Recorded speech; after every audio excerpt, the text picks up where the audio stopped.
Friends, आज हम आपके लिए एक और नई वीडियो लेके आए हैं और आज के इस वीडियो में हम आगे का पढ़ने वाले हैं chapter acid base and salt. Acid और बेस दोनों के बारे में हम पहले ही वीडियोस में पढ़ चुके हैं। पीएच के बारे में भी हम पहले एक वीडियो में पढ़ चुके हैं। अब हम इस वीडियो में सॉल्ट के बारे में पढ़ेंगे। तो फटाफट से वीडियो को लाइक कर दीजिए। जिन्होंने भी चैनल को सब्सक्राइब नहीं किया है सब्सक्राइब कर लीजिए और अपने फ्रेंड्स के साथ इस वीडियो को शेयर ज़रूर कीजिएगा। तो चलिए स्टार्ट करते हैं। देखिए, सॉल्ट, जो सॉल्ट्स होते हैं वो क्या होते हैं? Salts are the ionic compound consisting of two parts, one part carrying a positive charge and other part carrying a negative charge. देखिए, सॉल्ट्स जो होते हैं वो आयनिक कंपाउंड होते हैं और हमेशा जितने भी सॉल्ट होते हैं सब में क्या होता है, एक कंपाउंड जो होता है, ठीक है, एक कंपाउंड जो होता है वो पॉजिटिव, उस पर पॉजिटिव चार्ज होता है और एक कंपाउंड जो होता है उस पर नेगेटिव चार्ज होता है। हर सॉल्ट में ऐसा होता है। फॉर एग्ज़ाम्पल आप ले लीजिए NaCl, ठीक है, सोडियम क्लोराइड NaCl। तो यहाँ पे जो सोडियम है इस पर पॉजिटिव चार्ज होता है और जो यहाँ पे आपका क्लोरीन है उस पर नेगेटिव चार्ज होता है, ठीक है। उसी तरीके से आप ले सकते हैं मैग्नीशियम क्लोराइड। तो यहाँ पे मैग्नीशियम पे पॉजिटिव चार्ज होता है और क्लोरीन पे नेगेटिव चार्ज होता है। तो जितने भी सॉल्ट्स होते हैं सब में ऐसा ही होता है, एक कंपाउंड पे पॉजिटिव चार्ज होता है और दूसरे कंपाउंड पे नेगेटिव चार्ज होता है। अच्छा, अब सॉल्ट्स का फॉर्मेशन होता कैसे है? देखिए, अभी तक हमने जितनी भी एसिड बेस वाली रिएक्शन पढ़ी है, पहले रिएक्शन तो हमने देखा जब कोई भी एसिड किसी मेटल के साथ रिएक्ट करता है ना, तो वहाँ पे उसकी रिप्लेसमेंट से क्या बन जाता है, एक सॉल्ट का फॉर्मेशन होता है जब भी एसिड किसी मेटल के साथ रिएक्ट करता है। और हमने पढ़ा था कि जब एसिड और बेस आपस में रिएक्ट करते हैं तब भी सॉल्ट का फॉर्मेशन होता है ना। ओके, और कहाँ सॉल्ट का फॉर्मेशन होता है? जब कोई एसिड किसी मेटेलिक ऑक्साइड के साथ रिएक्ट करता है तब भी किसी सॉल्ट का फॉर्मेशन होता है। कोई बेस किसी नॉन मेटेलिक ऑक्साइड के साथ रिएक्ट करता है तब भी किसी सॉल्ट का फॉर्मेशन होता है। तो ये सारी जो हमने पढ़ी है रिएक्शन, सब में सॉल्ट का फॉर्मेशन होता है, ठीक है। अब आगे देखते हैं। अब देखिए, आपको एक और इम्पॉर्टेंट चीज़ मैं बताऊँ कि सॉल्ट जो होते हैं ना उनका pH होता है, कुछ सॉल्ट्स का pH 7 होता है, कुछ सॉल्ट्स का pH 7 से ज़्यादा होता है, ठीक है, और कुछ सॉल्ट्स का pH 7 से कम होता है। अब ऐसा कैसे होता है? देखिए, जिस सॉल्ट का pH 7 होता है वो न्यूट्रल होता है, ठीक है। जिसका pH 7 से ज़्यादा होता है उसे हम बेसिक सॉल्ट कहते हैं और जिसका pH 7 से कम होता है हम उसे एसिडिक सॉल्ट कहते हैं, ठीक है, हम उसे एसिडिक सॉल्ट कहते हैं। अब ऐसा कैसे होता है? देखिए, जब कोई न्यूट्रल सॉल्ट का फॉर्मेशन कैसे होता है? जब कोई स्ट्रॉन्ग बेस और स्ट्रॉन्ग एसिड के साथ रिएक्ट करता है। जैसे कि अगर हम एग्जांपल में लें तो NaOH HCl के साथ रिएक्ट करता है। ये भी एक स्ट्रॉन्ग बेस है और HCl भी एक स्ट्रॉन्ग एसिड है। तो यहाँ पे सॉल्ट का फॉर्मेशन जो होता है NaCl का फॉर्मेशन होता है। तो ये जो सॉल्ट बनेगा वो न्यूट्रल बनेगा, ठीक है। अब बेसिक सॉल्ट कैसे होते हैं? देखिए, बेसिक सॉल्ट का फॉर्मेशन कैसे होता है? जब कोई स्ट्रॉन्ग बेस किसके साथ रिएक्ट करे? जब कोई स्ट्रॉन्ग बेस किसी वीक एसिड के साथ रिएक्ट करता है तब वहाँ पे आपका फॉर्मेशन होता है किसका? बेसिक सॉल्ट का। वहाँ पे जो सॉल्ट बनता है ना वो नेचर में हल्का सा बेसिक होता है, उसका pH जो होता है वो 7 से ज़्यादा होता है। फॉर एग्ज़ाम्पल आप ले सकते हैं आपका बेकिंग सोडा, ठीक है। बेकिंग सोडा जो होता है वो भी सॉल्ट है बट वो एक बेसिक सॉल्ट है, ठीक है। तो अब यहाँ पे है, आगे है pH 7 से कम। अब किसी सॉल्ट का pH 7 से कम होता है। ऐसा कैसे होता है? उन्हें एसिडिक सॉल्ट कहते हैं। यहाँ पे कौन सा केस होता है?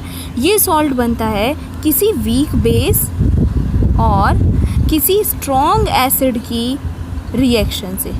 कहीं पे अगर कोई वीक बेस और उसके साथ कोई स्ट्रॉन्ग एसिड रिएक्ट कर रहा है तो वहाँ पे जो सॉल्ट बनेगा वो थोड़ा नेचर में एसिडिक होगा, ठीक है।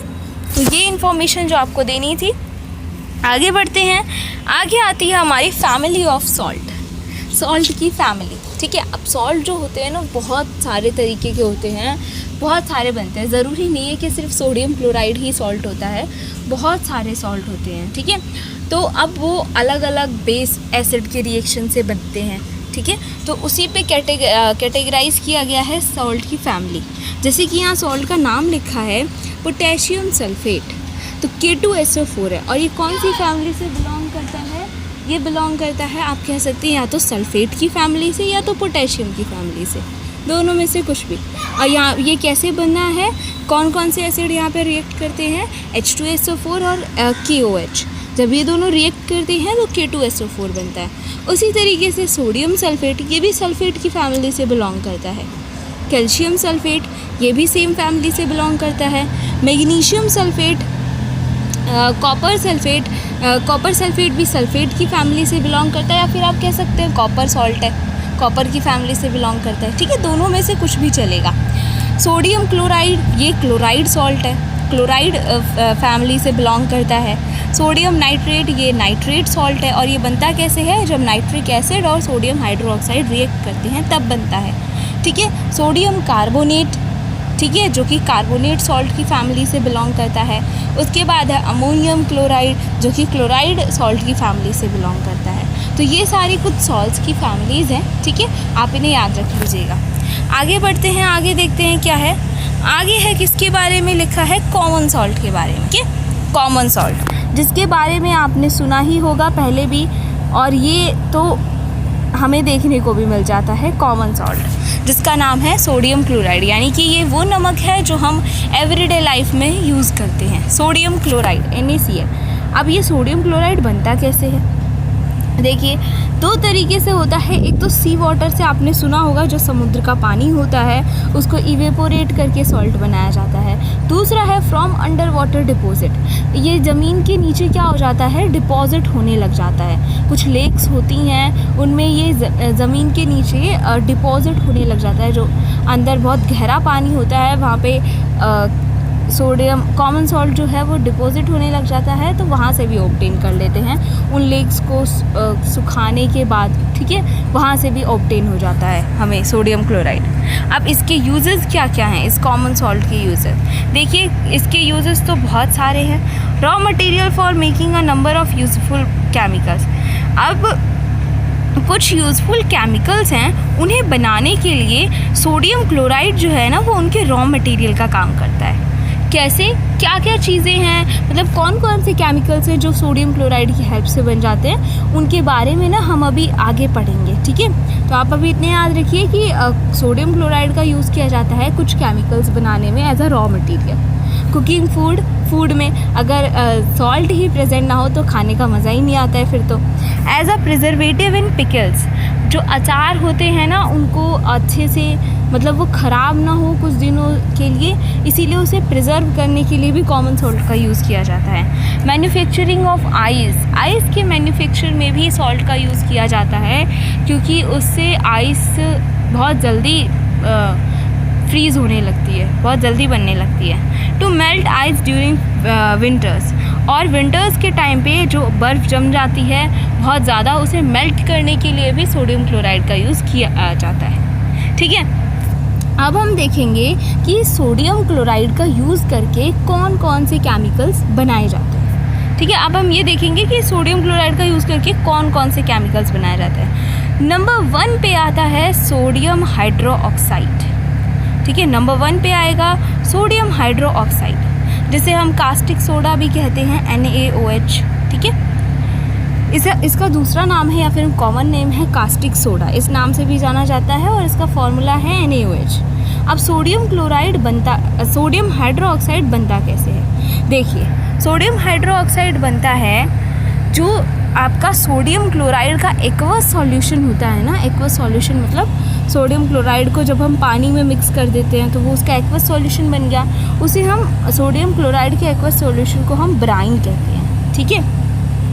तो हम क्या करते हैं, जो सोडियम क्लोराइड का एक्वस सॉल्यूशन होता है उससे क्या पास कराते हैं हम? इलेक्ट्रिसिटी पास कराते हैं, ठीक है। इलेक्ट्रिसिटी पास कराते हैं, जैसे कि देखिए, मान लीजिए यहाँ पे आपके पास कोई बीकर है, चाहे कुछ भी है, इसमें क्या है? सोडियम क्लोराइड का सॉल्यूशन है, ब्राइन, ठीक है।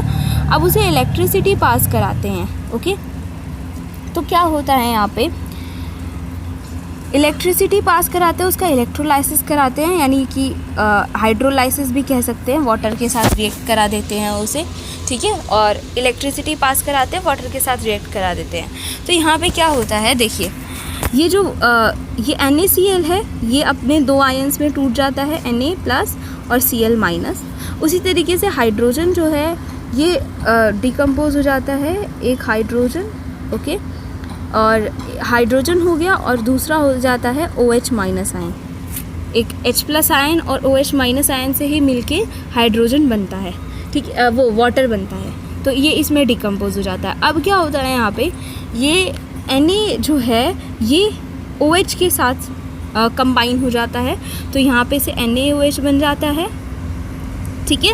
और कैथोड और एनोड से जो यहाँ पे आप ट्यूब्स लगाते हैं, उसे इलेक्ट्रोलाइसिस कराते हैं, तो आप वहाँ पे ट्यूब्स लगाते हैं 2, तो यहाँ पे एक उससे H+, ठीक है, हाइड्रोजन गैस इवॉल्व हो जाती है, और एक उधर से एक साइड से क्लोरीन गैस इवॉल्व हो जाती है। तो देखिए यहाँ पे लिखा हुआ है, इस मेथड को क्लोर-अल्कली प्रोसेस कहते हैं, क्योंकि यहाँ पे 2 चीज़ें बनती हैं, एक तो क्लोरीन और एक तो NaOH का फॉर्मेशन हो जाता है, NaOH का फॉर्मेशन हो जाता है, और यहाँ पे हाइड्रोजन और क्लोरीन ये दोनों गैसेस बाय प्रोडक्ट की तरह निकल जाती हैं, ठीक है। They can be combine to produce HCl gas which can be dissolve in water to produce hydrochloric acid. अब देखिए यहाँ पे ये जो हाइड्रोजन और क्लोरीन जो यहाँ से निकली हैं, आप इन्हें क्या कर सकते हैं, इन दोनों गैसेस को वाटर में डिज़ोल्व कर सकते हैं, जिससे आपका हाइड्रोक्लोरिक एसिड भी बन जाएगा। तो आई होप आपको समझ में आएगा कैसे होता है। क्या कहते हैं, NaCl यानी कि जो इसका एक्वस सॉल्यूशन होता है ब्राइन, उसका इलेक्ट्रोलाइसिस कराया जाता है, वाटर के साथ रिएक्ट हो जाता है वो, तो Na जो है वो OH के साथ कंबाइन हो जाता है, वहाँ पे NaOH बन जाता है, सोडियम हाइड्रोक्साइड, और जो Cl है और H2 है, मतलब हाइड्रोजन और क्लोरीन गैस है, वो दोनों बाय प्रोडक्ट की तरह रिलीज़ हो जाती हैं। अब हम चाहें तो हाइड्रोजन गैस को और क्लोरीन गैस को वाटर में डिज़ोल्व कर देंगे, तो वो क्या बन जाएगा, हाइड्रोक्लोरिक एसिड बन जाएगा, ठीक है। अब आगे देखिए क्या है, यहाँ पे देखिए मैंने इसका वो डाला हुआ है जो मैंने आपको अभी समझाया। देखिए यहाँ पे ये ब्राइन है, यहाँ से इससे ब्राइन डाला गया, बीच में देखिए एक मेम्ब्रेन लगाई गई है, ठीक है। ये जो है ये एनोड है, पॉजिटिव टर्मिनल, और ये जो है वो कैथोड है, नेगेटिव टर्मिनल, ठीक है। आप क्या करते हैं, इसका इलेक्ट्रोलाइसिस करते हैं, ठीक है। इसे वाटर के साथ मिक्स हो जाता है ये, और फिर आप उसे इलेक्ट्रिक करंट पास करते हैं, उससे होता है। अब देखिए यहाँ पे क्या होता है, मैंने जैसे कि आपको बताया कि Na+ और Cl- 2 आयंस में टूट जाएगा, और उसी तरीके से वाटर भी H+ और OH- 2 आयंस में टूट जाएगा। तो यहाँ पे Na जो है वो OH के साथ क्या हो जाता है, रिएक्ट हो जाता है, और यहाँ से निकल जाता है ब्राइन कंटेनिंग NaOH। और क्या होता है, एक कैथोड से आपकी हाइड्रोजन गैस बाहर निकल जाती है, और यहाँ एनोड से आपकी क्लोरीन गैस बाहर निकल जाती है। अब देखिए साइड में इसके यूजेस भी लिखे हुए हैं, आप इन्हें याद कर सकते हैं। ये सोडियम हाइड्रोक्साइड के यूज़ है। सोडियम हाइड्रोक्साइड का यूज़ डिटर्जेंट बनाने में किया जाता है, सोप्स बनाने में किया जाता है, आर्टिफिशियल फाइबर बनाने में किया जाता है। और यहाँ लिखा है हाइड्रोजन गैस के यूजेस क्या क्या हैं। इसके यूजेस अमोनिया बनाने में किया जाता है, फर्टिलाइज़र्स के लिए, ठीक है, फ्यूल्स बनाने में किया जाता है।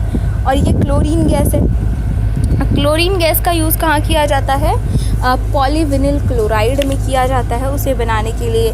क्लोरोफ्लोरोकार्बन गैस बनाने के लिए किया जाता है, पेस्टिसाइड्स बनाने के लिए किया जाता है, ठीक है। और स्विमिंग पूल्स में वाटर ट्रीटमेंट में भी क्लोरीन को डाला जाता है, क्योंकि क्लोरीन से वाटर में जितने भी जर्म्स होते हैं प्रेजेंट, वो सारे क्या हो जाते हैं, मर जाते हैं। तो इसीलिए स्विमिंग पूल्स में क्लोरीन गैस को डाला जाता है ताकि उसका पानी सही रहे, साफ़ रहे, ठीक है। अब आगे बढ़ते हैं, नेक्स्ट देखते हैं क्या है हमारे पास, bleaching powder. Okay, bleaching powder है। ब्लीचिंग पाउडर क्या होता है, ब्लीचिंग पाउडर कॉमन नेम है, इसका केमिकल नेम क्या है, कैल्शियम ऑक्सीक्लोराइड, ये इसका नेम है। और इसका केमिकल फार्मूला है CaOCl2, कैल्शियम ऑक्सीक्लोराइड, ठीक है। अब सबसे पहले बात करते हैं कि ये बनता कैसे है। ठीक है। तो अब देखिए, अब जो हमने ऊपर रिएक्शन की है, यहाँ पे जो हमारा NaOH बना है, तो यहाँ पे हाइड्रोजन और क्लोरीन जो है वो बाय प्रोडक्ट्स की तरह निकले हैं, ठीक है। तो अब इसी क्लोरीन का आप यूज़ कर सकते हैं ब्लीचिंग पाउडर बनाने में। कैसे? देखिए ब्लीचिंग पाउडर कैसे बनता है। ये जो कैल्शियम हाइड्रोक्साइड होता है ना, जिसे हम स्लेक्ड लाइम के नाम से भी जानते हैं, कैल्शियम हाइड्रोक्साइड, जब हम उससे क्लोरीन को पास कराते हैं, क्लोरीन गैस को कैल्शियम हाइड्रोक्साइड से पास कराते हैं, तो वो बन जाता है कैल्शियम ऑक्सीक्लोराइड, जिसे हम ब्लीचिंग पाउडर भी कहते हैं, और इससे वाटर निकल जाता है।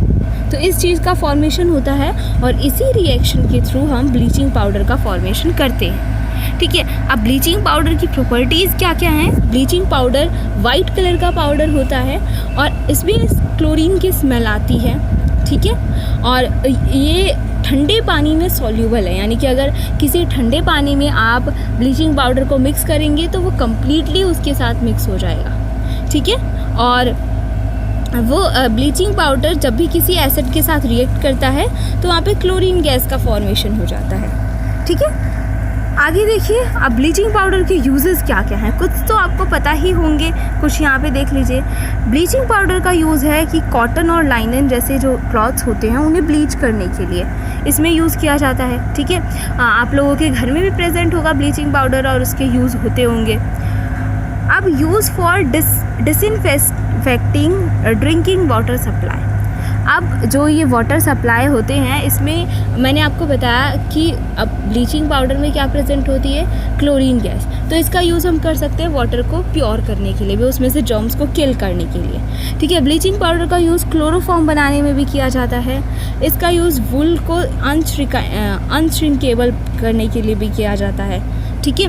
ब्लीचिंग पाउडर का यूज़ एक ऑक्सीडाइजिंग एजेंट की तरह किया जाता है कई सारी केमिकल इंडस्ट्रीज़ में, ठीक है। तो ऑक्सीडाइजिंग एजेंट के लिए क्यों किया जाता है, क्योंकि ब्लीचिंग पाउडर का फॉर्मूला है CaOCl2, इसके पास ऑक्सीजन होती है, तो ये और भी सारे जो भी जिस भी केमिकल के साथ रिएक्ट करेगा उसे अपनी ऑक्सीजन दे देगा। तो ऑक्सीडाइजिंग एजेंट है ये, इसीलिए इसका यूज़ किया जाता है क्योंकि ऑक्सीजन दे देता है। ओके, तो ये था ब्लीचिंग पाउडर का यूज़। आई होप आपको समझ में आ गया होगा कि ब्लीचिंग पाउडर बनता कैसे है, उसके यूजेस क्या हैं, उसकी प्रॉपर्टीज़ क्या हैं। आपको बस इन सॉल्ट्स के लिए इतना ही याद रखना है कि उनका फॉर्मेशन कैसे होता है, उनकी प्रॉपर्टीज़ क्या हैं और उनके यूजेस क्या हैं, बस, ठीक है। आपको यहाँ तक समझ में आया तो वीडियो को लाइक ज़रूर कीजिएगा, चैनल को सब्सक्राइब कर लीजिएगा, अपने फ्रेंड्स के साथ इस वीडियो को शेयर भी कीजिएगा। अब इसके आगे का जो है, आगे के जो सॉल्व्स बचे हैं उनके बारे में हम अपनी नेक्स्ट वीडियो में पढ़ेंगे। तब तक के लिए take care and bye bye.